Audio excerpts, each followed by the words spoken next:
we talk a lot about limiting beliefs, and this started in your childhood and it's kind of gone with you the whole way. But I think that is the first thing, is just ask yourself that question. Like, how many times do you walk out of something that your mind deems as a failure and just say, okay, that didn't go to plan? I think the reason why we don't like failure is because we have attached our identity to it.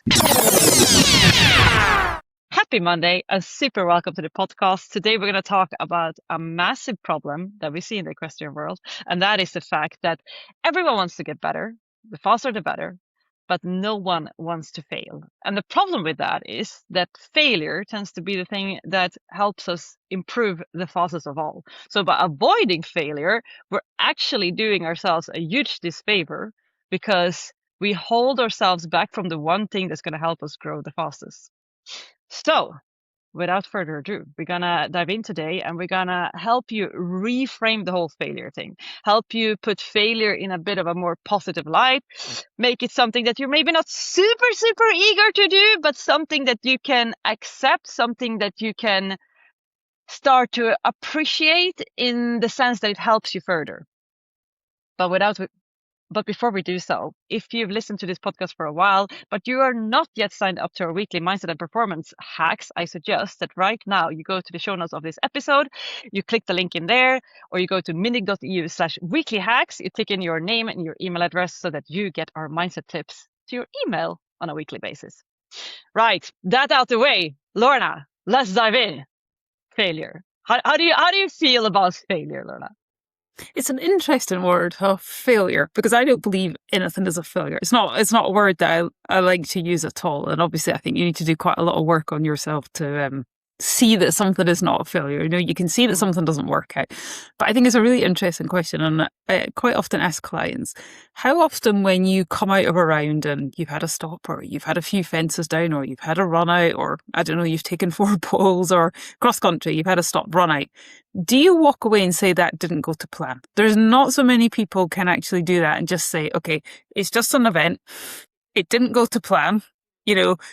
Nobody really does that. What we get pulled into this whole identity thing. I'm not good enough. I wasn't ready. Everyone else knew that this was about to happen. So an event that can last, if you think your show jumping around lasts 2 minutes, this can actually, it's a story that can last for years and years and years. And actually, we talk a lot about limiting beliefs, and this started in your childhood and it's kind of gone with you the whole way. But I think that is the first thing, is just ask yourself that question. Like, how many times do you walk out of something that your mind deems as a failure and just say, okay, that didn't go to plan? Because, if you listen to this podcast for a while and listen to us rabbit on for quite some time, it's always about gathering information. Like, every single thing is another opportunity, another opportunity. So I don't believe in the word failure. I don't like the word failure at all. Obviously, we use it a lot. Everyone uses the word failure. So yeah, it's not a word that I like. It's not a word that I use. What do you think about it? Yeah, I think it's exactly what you were talking about there. I think the reason why we don't like failure is because we have attached our identity to it.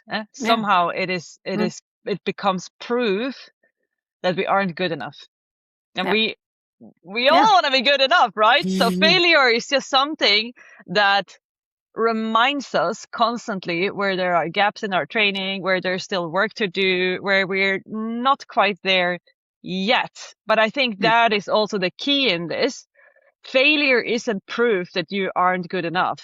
Failure is just showing you where you can make an improvement, where there is that gap in your training, where with a little bit of extra, like there's just a piece of the puzzle missing. And failure is actually just showing you what piece that is. It's like if you're thinking of a jigsaw puzzle, me and Lorna, we were making a jigsaw puzzle at around New Year's, and to find the pieces, you kind of need to look for clues, right? You want something with a little bit of green on and a little bit of blue on, and it's supposed to look something like this.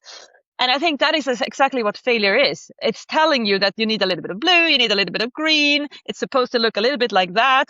It gives you the clues so that you can find that puzzle piece.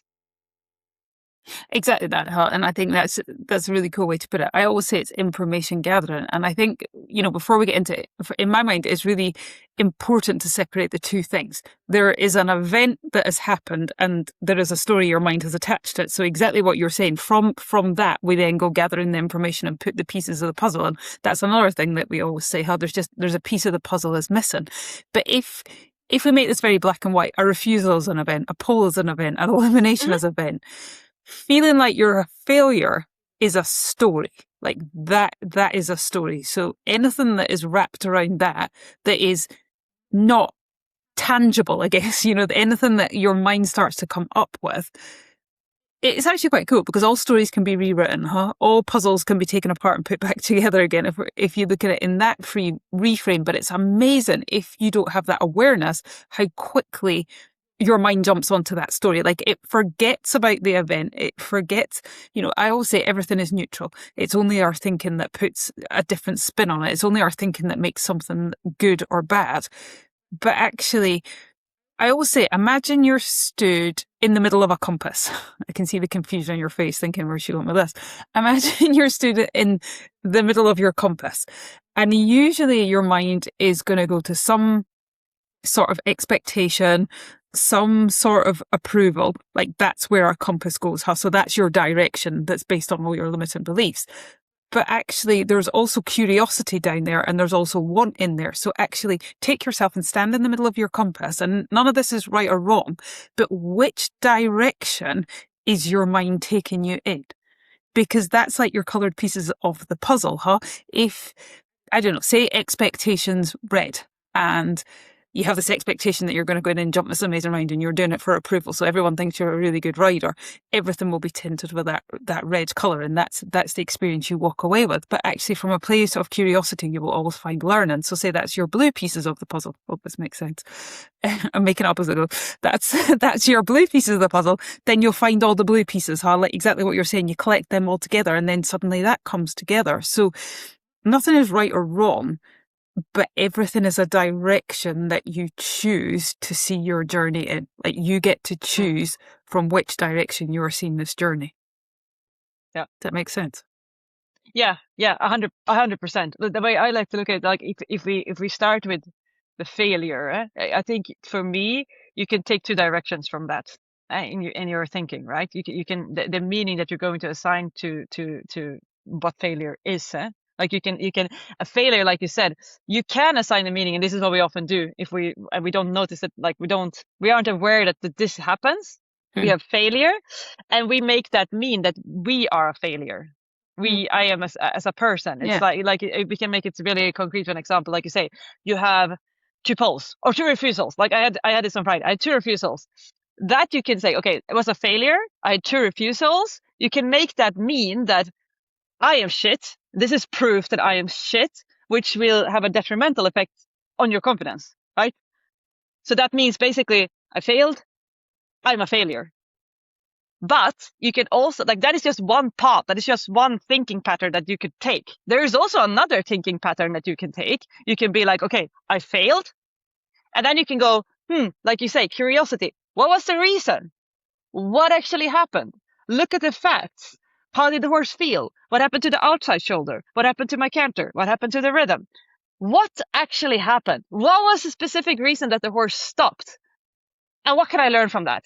What is the specific learning point in here? What is something that I can take from this? Something I can do a little bit different next time? And when you can figure that out, you gain experience.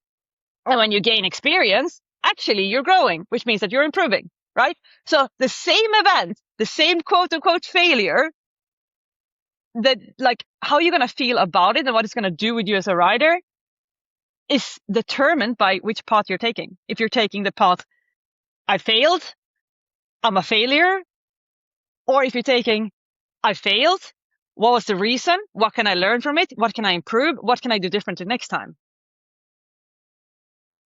Yeah, 100%. But it's not an easy thing to do, huh? It's not an easy thing to do in the moment. And I think, by nature, social media is also very guilty for this. People post The great rounds, they post the ones where we've all got, I was talking to somebody earlier today and I was like, why does a piece of cloth ribbon essentially mean we're good, huh? Because you've won a rosette, huh? Suddenly that makes us a good rider. Suddenly that points to that approval thing, huh? Suddenly we've made it.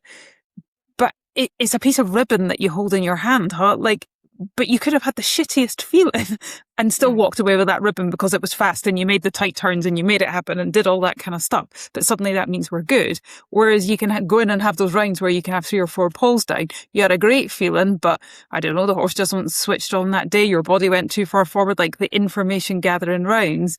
But those are the ones that we deem a failure because we count it as, we come out with 16 faults. So therefore, by this social media thing, like we're no good because we've not jumped the clear round and we've not got the shiny rosette.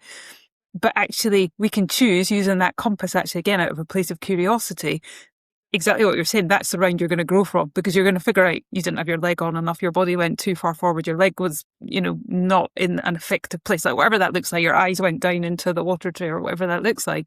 Whereas some of those scrappy rounds that we've all ridden, huh? But they've got you the result is not the feeling that we're looking for, but we don't deem them a failure because they were scrappy, because we've got something, we've got a reward, how we've got an outcome at the end of that. And I think that's where a lot of this confusion comes from, because then you see the person on social media, and I'm not saying there's anything wrong with that, smiling with the rosette, that is a snapshot, that is a moment in time. You don't know anything about that person's journey. You don't know about the months and years of work that have actually gone into that person's journey. You don't know about the competition beforehand, like you say, where maybe they have had 2 stops or all the poles or the run-outs or whatever. It's just a snapshot in time. And I think that is where a lot of the riders that we work with get really stuck because, like you said at the start, not everybody wants to share the less shiny parts of their journey. Like I wouldn't even call them failure, but those rough moments, the tough moments, the times where it doesn't work out, the times where people fall off, like whatever that looks like, we choose not to share it. Not all of us, but a lot of people choose not to share those moments. Therefore, when we have those experiences, we're the failure because we see, or it seems like nobody else is actually having those experiences at the same time. Yeah. And we all are, to be honest. We all are. Yeah. Yeah, 100%. We all have them. We all have them, right? But it's true. And I always attempt to share these kind of things, but I also don't always do that. I put both my hands up and say no. I usually don't. It's just like there are so many reasons why you wouldn't want to, put that online. You have in the back of your mind, you might want to sell the horse one day. You put all those stops out there.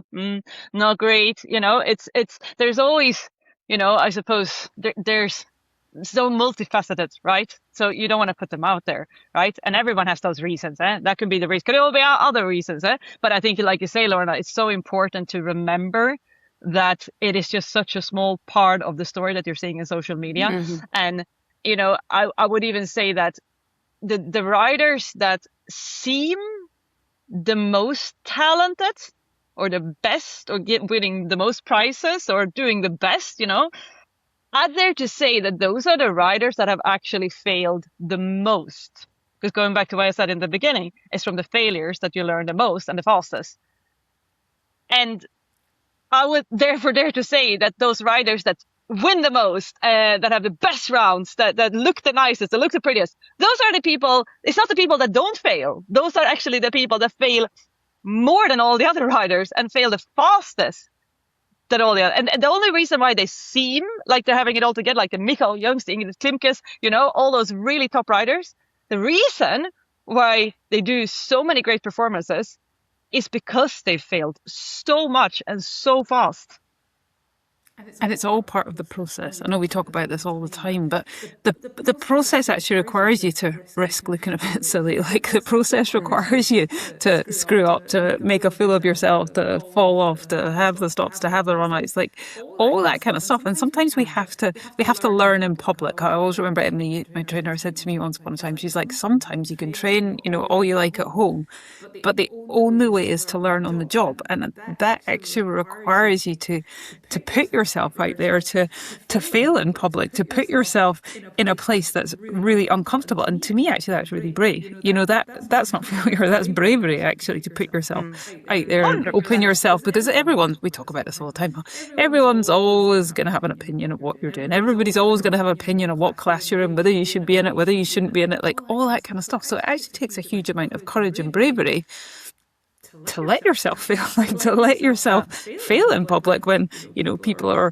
there are eyes on you. And I think that's something, actually, when you touched on social media a minute ago, that's the thing. And that's why most people, actually, I feel like, don't share the whole honest part of their journey, is because in this day and age, everyone has an opinion about something. And we all know how many keyboard warriors are out there and how many people love to have an opinion about what you're doing, and you do well and everybody thinks you're amazing, and then the next minute you're sat on your arse and everybody's criticizing you, saying you shouldn't be doing this because you're not ready and you're not whatever. And I think it takes courage and it takes bravery to put yourself out there, like, for sure. And that's the thing we should all be really proud of, is admire yourself, admire others, actually, for being out there and pushing themselves, and exactly what you say, learning and growing. And I don't think I've ever met one single person or sat on one single call that with one person who's not failed along the way, or had plenty of failures along the way. Like, hand on heart, not one. Like, I promise you, like, it is part of it, and it's part of this process, and the process is a bit ugly sometimes. Do it ugly. Like, sometimes that is fact. We just have to do that, and there's no other choice. It's not all pretty riding and pretty pictures and looking amazing and pulling every result out the bag. Like, that's not real life, huh? No. Actually, do you know what else I was thinking for a second is the Thomas Edison and the light bulb, huh? Like how when he developed the light bulb and all these failed attempts, but he didn't see them as failures. He just saw more information about, like, how to try and develop this amazing thing and how to try and find the right way to do it. And I think that's exactly the same in our riding. I keep saying it and it's boring, but every round is information. Even the brilliant ones, where actually they're harder to reflect on because your ego's up here and all it sees is, I'm amazing and I've jumped this clear round and I've won. Woohoo! Those are the ones we don't take time to reflect on, actually, and find out how that actually happened, huh? Yeah. We just celebrate them. We move on. We just right? celebrate them. 100%. It's the ones that where it falls apart, and that's why I say those are the ones that you learn the most from, because those are the ones where you really just, like, you're forced to stop and think and do something differently. And I love that example with Edison. It's really, he really saw it just that, like, for every quote unquote failure, he just found one more way that didn't work, which means that he's one attempt closer to finding the way that is going to work. Yeah. And that is, something we're celebrating. And in that sense, every little failure becomes a step closer to being successful. Mm-hmm. And I think, Actually, go ahead. Sorry, I was just going to say, I shared a little reel the other day, and it's quite a cool exercise to do, and it's based on Formula One. And if you look at racing car drivers, their job essentially is to get in that car, start the race, finish the race. And we've all had rounds like that where the definition is just to get through them. It's not working out, just get through them. And that, I really believe, is not the place for judgment. I always say, imagine, so the pit wall is there, huh? And, like, they're all the engineers and they're gathering all the information, they've got all the screens and they're taking it all in. They're not talking shit to the driver, huh? They're telling them literally the speed he needs to drive at, the weather conditions, the angle of the corner, like all that kind of stuff. There's no judgment at all. And he just drives that car from the start to the finish to the best of his ability. So sometimes in our rounds, and I know in my rounds, sometimes I just have to get through them to the best of my ability. I always say, get curious about who has the radio. Because if you're in the middle of that round and you started talking shit to yourself and you've got distracted and you've got frustrated and all that kind of stuff, the engineer, the pit wall, is only going to give you information that's of value. So if you find yourself talking shit to yourself in the middle of your round, therefore that's not adding value. And I think sometimes that's when we come out and we think it's a failure of a round because we got distracted, we start talking to ourselves, we start getting in deep, we start chipping, we start pulling, we start kicking, like we start doing all of those things because it's just that round is full of judgment. We get in our own heads. We've all been there. But what if the radio just said, just right, just get your leg on, just get around, find your canter, like whatever it was, it gave you something of value. how would that change your ride? How would that change your perspective of that ride? Like, would you be proud of yourself for that rather than being so judgmental of yourself for getting stuck in your own head and getting distracted or, being pulled out of your process and not riding to the best of your ability? It's a great question because that's what coaching is. Huh? We are that pit wall. Like, everyone comes back with their rounds. We pull it apart. We find the information. We literally find the data. Like, we find that 0.5% of how that next round can be better based on the information that we've got. That is never from a place of judgment. It is always from a place of information, curiosity, learning. That is what I believe coaching is about. Your job, I always say, drive the car. Your job is to get on your horse, get in your car from the start to the finish, okay, to the best of your ability. Whatever happens, like, let's respond to it and do it to the best of your ability. Then when we come out of it, we pull everything, every piece of information, every screen together. Then we're going to go through all the data and all the information. And yeah, your next round's not going to be the most perfect round because obviously perfect doesn't exist, but we can make you 0.5% better every freaking time that you show up to a training or you show up to a round. And over time, those 0.5% stack up. But you have to keep showing up even when that 0.5% is not there, and sometimes it feels like it's gone the other way. But that's all just information, data, and learning. It's not judgment. Like, you've not suddenly become a shitty rider overnight. You've not suddenly forgotten how to ride overnight.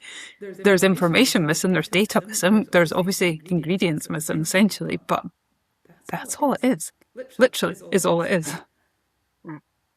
So in your round, there is no place for judgment, and I think that's probably reframed my whole way of a less than ideal round, like a round where it's not quite worked out, because it's just this. Realistically, my riding can't have changed overnight. It can't have. It physically can't. I can't have lost my ability overnight. I can get stuck in my own mind. I can forget my process. I can start judging myself. I can do all of those things, hands up. But I couldn't. It's impossible that I could ride well the night before and then not ride well in a competition because I feel like I've lost my ability to ride. It's nothing to do with your ability. Right? It's nothing to do with your ability. So then why, as humans, and this is normal, it's because I'm not good enough. Well, you're good enough yesterday. You were good enough last week when you won the Rosette. You were good enough last week when you won the class. So how? That's quite a skill to lose that in a week. Like, that is a skill. Yeah, no, I mean, it all, it's obvious, right? Like, the only thing that changed was our state of mind. That's all it changed. Or potentially the way our horse, because let's remember, they're not machines. And that is the challenge that we have. I often speak about this. My husband, he does triathlon and he bikes a lot, and we often joke about this. I'm like, yeah, your bike, you literally put it in the garage, you pull it back out again. It's the same. Like, it's the same. You might need to put a bit of oil on it every now and again, give it a maintenance. But, it's more or less the same every time, right? A horse is different every single time that you get on it. Probably mares more than others, but really all horses. They also can have a challenging day, which makes our sport even more. But I dare to say those are the two things that could have changed. The state your horse is in, it's mentally, physically, right? Or your mindset, like your state of mind. Those are those two factors. That's it. And I always say to people as well, like, are you trying to defend yourself or are you trying to understand yourself? And as soon as you say, I'm not good enough, you're trying to defend yourself. You're trying to prove to yourself, you're trying to prove to others that actually you are still good enough. But a much better way is to ask, how do I understand myself? How do I understand this situation? How do I understand what has just happened, rather than trying to defend that you're still good enough, essentially, or prove that you're still good enough. Yeah, and I always say, rather than trying to prove yourself, let's start aiming at improving yourself. 100%. Yeah, because that's in your control, huh? Yeah. Good-o. I'm sure there was lots in there. It sounds like your dog wants your attention. I know, it's really bad. I apologize. That's all right. That's all right. No, that's all right. I think we've given everyone plenty to mumble over in their head. If you have any questions around this, obviously get in touch. You'll find the details in the show notes as always. And if you're looking with a little bit more support in reframing that failure, thinking about it in a different way, not allowing it to affect you, actually start to embrace that whole failure thing as the key element to your progress, and get in touch, because this happens to be what we are expert in.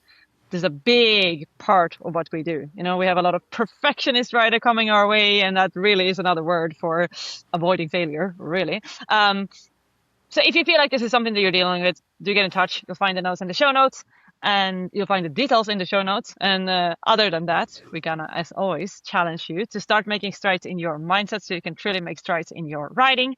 And we will see you on the next Magical Monday.